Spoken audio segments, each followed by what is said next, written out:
Hello friend, welcome to the pharm square. Let's start learning. Myself Rishabh Agrawal, अभी pharm student from Jamia Hamdard. आज हम पढ़ेंगे total quality management और ये है आपका pharmaceutical quality assurance BP 606T का फर्स्ट यूनिट का सेकंड पार्ट। इसमें जो इंपॉर्टेंट टॉपिक्स आएंगे वो आएंगे, मतलब फर्स्ट यूनिट में जो इंपॉर्टेंट टॉपिक है वो क्वालिटी एश्योरेंस, क्वालिटी कंट्रोल। उसके बाद सेकंड ही टॉपिक है टोटल क्वालिटी मैनेजमेंट। तो आज हम इसको देखेंगे। TQM means total quality management. अगर स्टार्ट करने से पहले मैं आपको एक बात बता दूं कि क्वालिटी जो होती है ना, एक एटीट्यूड होता है। एटीट्यूड जो किससे आता है? बिलीफ से आता है। तो हम यहाँ पे देखते हैं, सबसे पहले यहाँ लिखा है टोटल क्वालिटी मैनेजमेंट।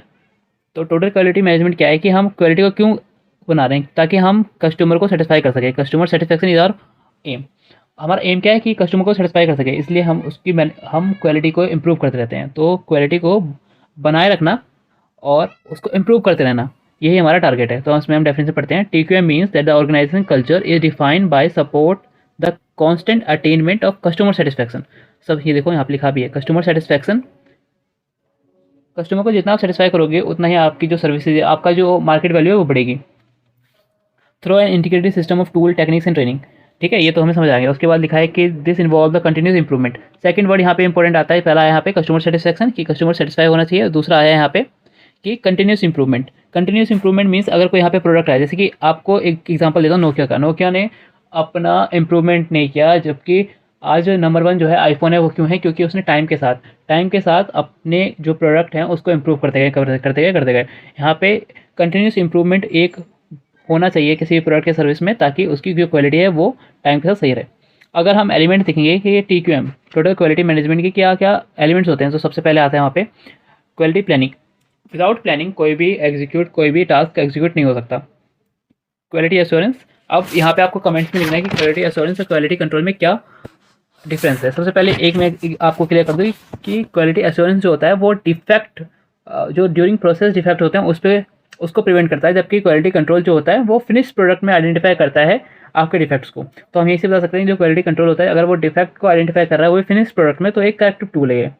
और जो हमारे प्रोसेस में क्वालिटी एश्योरेंस में क्या करता है, वो प्रिवेंट करता है डिफेक्ट को ड्यूरिंग द प्रोसेस। तो हमारे पास थर्ड पॉइंट आता है क्वालिटी कंट्रोल। जो दोनों हमारे क्लियर हो गए, क्वालिटी एश्योरेंस, क्वालिटी कंट्रोल और क्वालिटी इंप्रूवमेंट। क्वालिटी इंप्रूवमेंट कैसे? Continuous quality improvement, continuous quality improvement. अब गोल क्या है हमारे? गोल दो ही हैं हमारे, सिर्फ दो गोल हैं जो कि आपको इजी समझ आए। जैसे कि बोलते हैं ना कि जो है ग्राहक की भगवान है, तो वो इस चीज़ सेम लिखिए, टोटल क्लाइंट सेटिस्फेक्शन, कि जो भी हमारा क्लाइंट है, जिसको भी प्रोडक्ट हम या सर्विस दे रहे हैं, वो सेटिस्फाई हो जाए। और दूसरा क्या है, हमारा एम है कि हम जो हमारा भी कोई भी सर्विस है उसको हम कंटिन्यूस इंप्रूव कर सकें। तो दो हमारे पॉइंट है। मेन ऑब्जेक्टिव क्या है कि हम क्लाइंट सेटिस्फेक्शन और continuous improvement to the process, system, people, supplier, partners, product and services. अगर आपने दो पॉइंट समझ लिया तो आप बना के भी ले सकते हो कि हमारा एम क्या है, क्लाइंट सेटिस्फेक्शन, दूसरा है कंटिन्यूस इंप्रूवमेंट। और ये दोनों ही जो है वो कैसे आते हैं, दोनों हमने पढ़े ना कि हमारा क्लाइंट सेटिस्फेक्शन और कंटिन्यूस इंप्रूवमेंट मेन ऑब्जेक्टिव जो है हमारा, ये गोल कह सकते हैं टोटल क्वालिटी मैनेजमेंट का। वो आता कैसे है? सबसे पहले जो मैनेजमेंट सिस्टम होता है उसमें क्वालिटी होनी चाहिए। वो जितने भी हमारे लोग हैं, जितने भी हमने हायर किए हैं पीपल जो कि मैनेजमेंट सिस्टम में है, वो एक एजुकेटेड होने चाहिए, उनको सारी सर्विसेज आनी चाहिए। दूसरा है कि हमें जो भी उनका वो मैनेजर है, उनको अपने एम्प्लॉयज़ पे बिलीव होना चाहिए कि वो उस प्रॉब्लम को सॉल्व कर सकते हैं। तो आप believe in the employees ability to solve the problem. Third ये होना चाहिए कि मैंने पहले आपको बताया था कि जो क्वालिटी है it is an attitude which comes from the belief. अगर आपको भरोसा ही नहीं है अपने एम्प्लॉयज़ पे कि वो किसी प्रॉब्लम को सॉल्व कर सकते हैं, तो आपको अगर उन पर भरोसा नहीं है तो आप कैसे आगे काम करोगे? I believe that everyone responsible for the quality, मतलब हर कोई जो आपका एम्प्लॉय है वो रिस्पॉन्सिबल है, उसको पता है कि हमें कोई भी प्रोडक्ट बनाना है तो वहाँ पे किस किस चीज़ों का ध्यान रखना है। जैसे कि फॉरेन पार्टिकल्स वहाँ पे नहीं होने चाहिए। अगर IV दे रहे हैं या कोई भी प्रिपरेशन बना रहे हैं, यूनिट ऑपरेशन कर रहे हैं, तो उसमें इन चीज़ों का हमें ध्यान रखना चाहिए। तो उसके बाद 3 aspects of total quality management, जो अकाउंटिंग, कस्टमर, कल्चर मतलब बिलीव, कस्टमर मतलब हमारा जो कंसर्न है, जो हमारा सेंटर कंसर्न है, मतलब कि हमारा जो टोटल फोकस है किसमें? कस्टमर पे, कस्टमर सेटिस्फैक्शन पे है हमारा। काउंटिंग मतलब जो हमारे पास टूल्स हैं, टेक्निक है, ट्रेनिंग, ये सबको हमें इनको इम्प्रूव करते रहना है। Tools, technique, trainings in their use for analysing, understanding and solving quality problems. इसकी हिस्ट्री है कि इसमें 3-4 साइंटिस्ट के नाम है, Frederick Walter, Edward Deming, Joseph Juran. जैसे डेमिंग जो थे ना, वो जापान गए थे, वहाँ से वापस, ये इंपॉर्टेंट पैराग्राफ है, ये इंपॉर्टेंट पैराग्राफ है, ये भी इंपॉर्टेंट पैराग्राफ, लेकिन ज़्यादा है।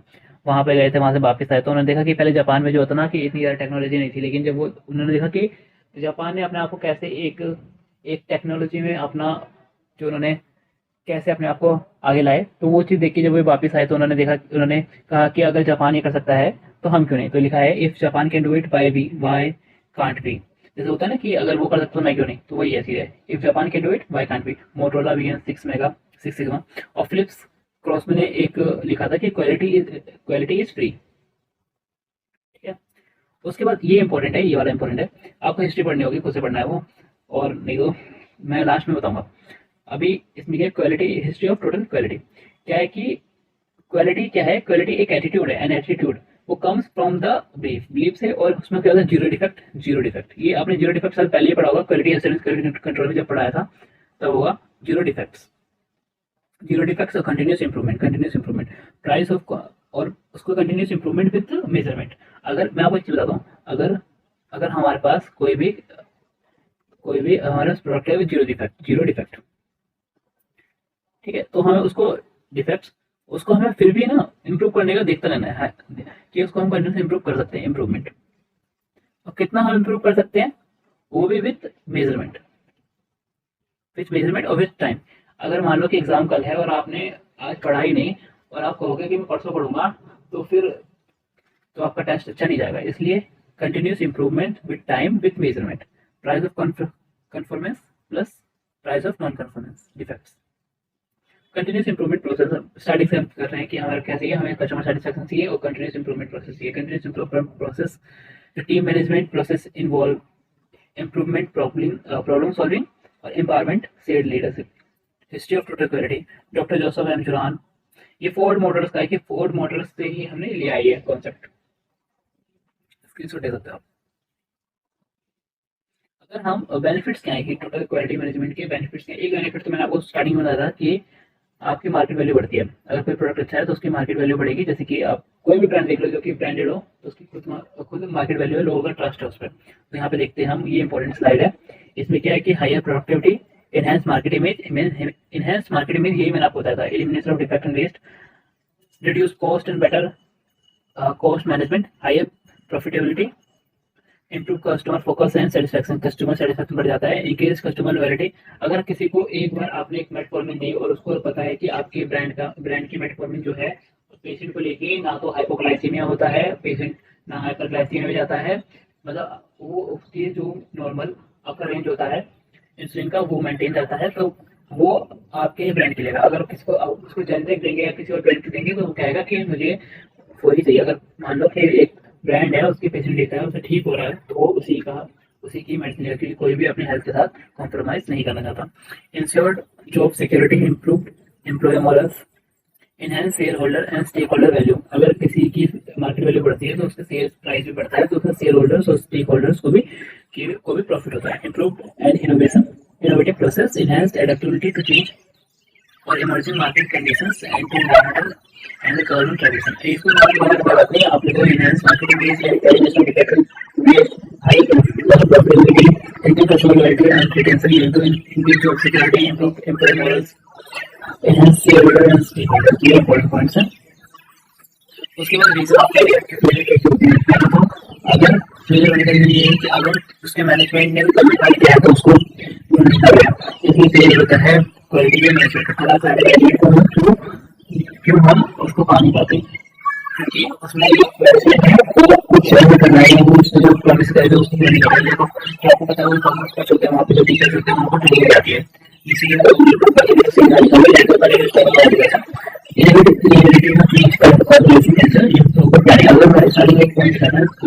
उसके बाद कोई एक्सपीरियंस कर आपको यहाँ पे 4 पॉइंट है।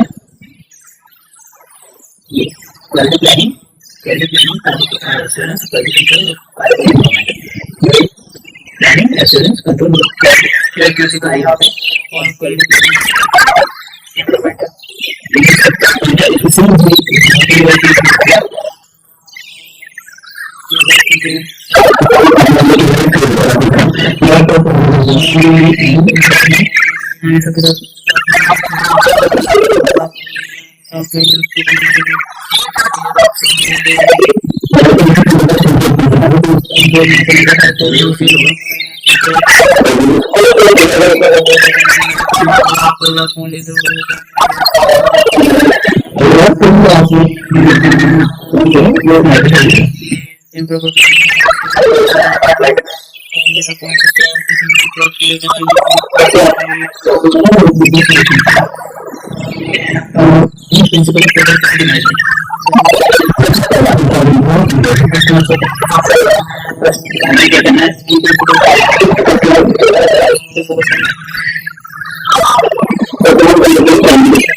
हो गया तो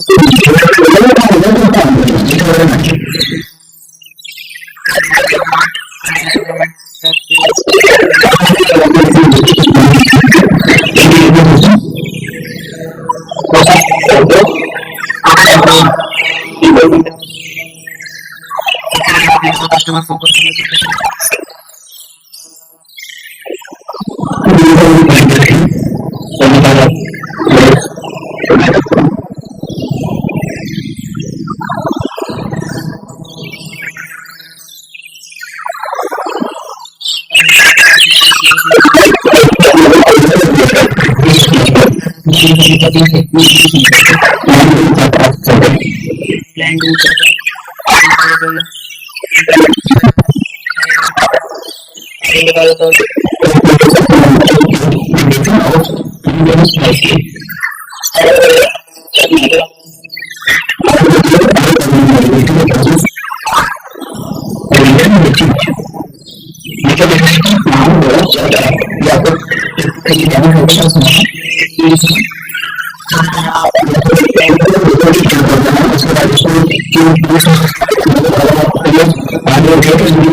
I hope you like this video.